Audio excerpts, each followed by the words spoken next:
This is very reminiscent of what he said when he was working at OVW. Well, yeah, Nova was right there. He saw it. He was right there for a lot of the rise and fall of the developmental program that John Laurinaitis has eviscerated and left to die on the side of the road in Tampa, Florida.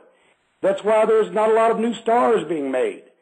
And the UFC and MMA, a lot of guys that would have become professional wrestlers are now joining mixed martial arts because not only is there money to be made there, but also they know they don't have to go out there and wear dresses or make themselves look foolish doing stupid things for the entertainment of a few people who manipulate and pull the strings. Now, so we lose a lot of great athletes, and we get bodybuilders and lingerie models. Absolutely. Well, Jim, I know you're not feeling so well, so we're going to let you off the phone in just a few moments. But well, you get me worked up. I'm afraid I'm going to have a stroke now. But, no, I'm recovering from a sinus infection that I got by going up to Philadelphia, the deep freeze of the Northeast, in January for the TV tapings. No, that's not a good idea to go into the frozen tundra.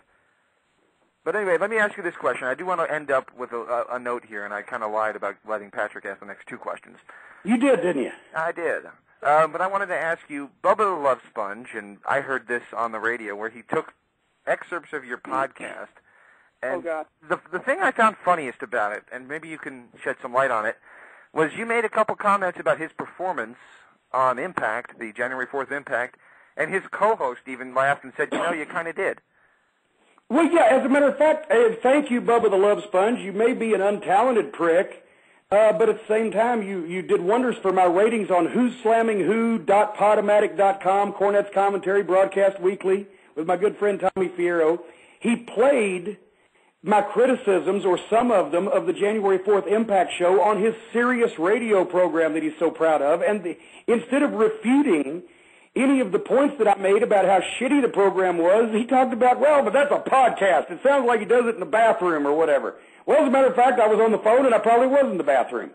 But the point is my commentary, my content, my message was valid, and he chose not to refute that and played it on the air. And I got tons of emails at Jim. You can email me at jimcornette@jimcornette.com. I got tons of emails from well-thought-out, articulate missives from wrestling fans who agreed with me. And then I got deluged with literally a dozen, I counted them, a dozen emails from the Bubba Army said, fuck you, you're a jobber, Bubba Army, Bubba rules, peace out, bitch.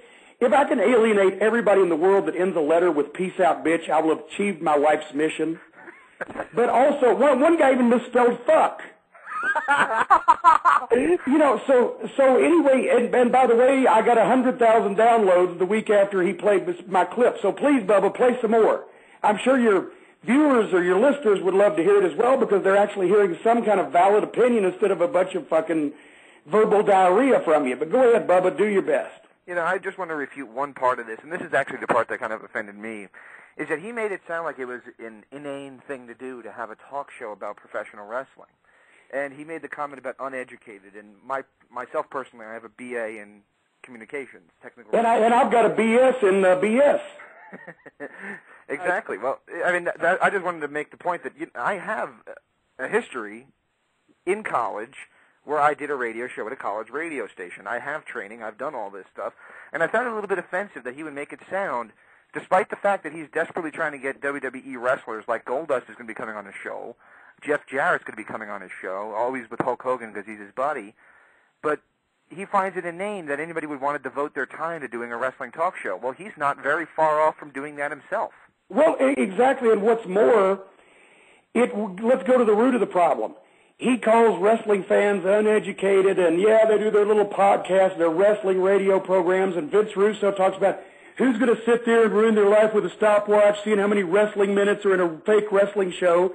These are the people that these corporations and companies are hiring to be in charge of the program that you and me and all the fans, and I'm still a wrestling fan if I could ever find any, that all of us watch or are forced to watch if we want to watch wrestling. They have no respect for the business. They have no respect for the people, their customers. And they're allowed to go on this way, and they see nothing wrong with it. If I was Dixie Carter, oh God, wait a minute, I just had a little fucking queasiness in my stomach.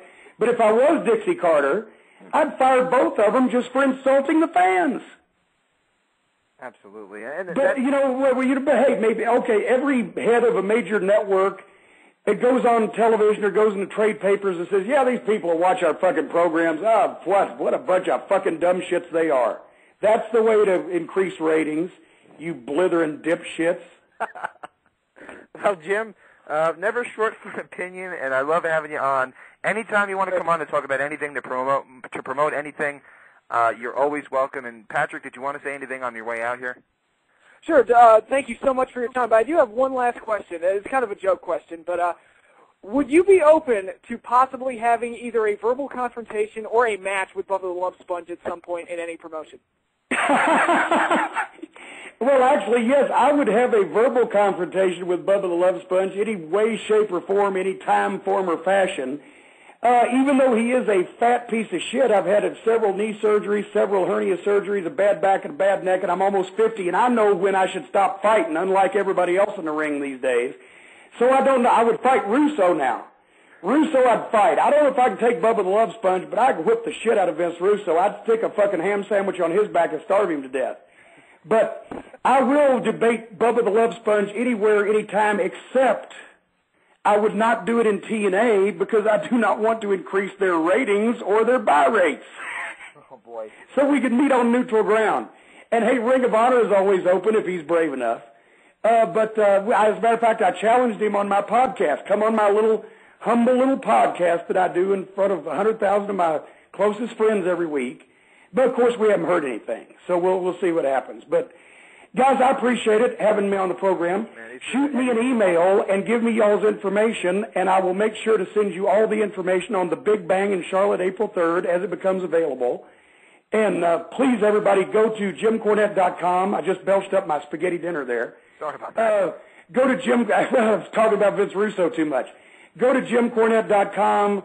I've got wrestling memorabilia for sale, my commentaries, bios, my restaurant review column. You can get the book. You can get the Midnight Express DVD. You can find out my live event schedule, whoslammingwho.podomatic.com, Cornette's commentary every week. I'm all over the world. Next week I'm doing 2 bar mitzvahs and a car wash opening. Wow, very good, very good. By the way, Bob and Pam Allen say hello.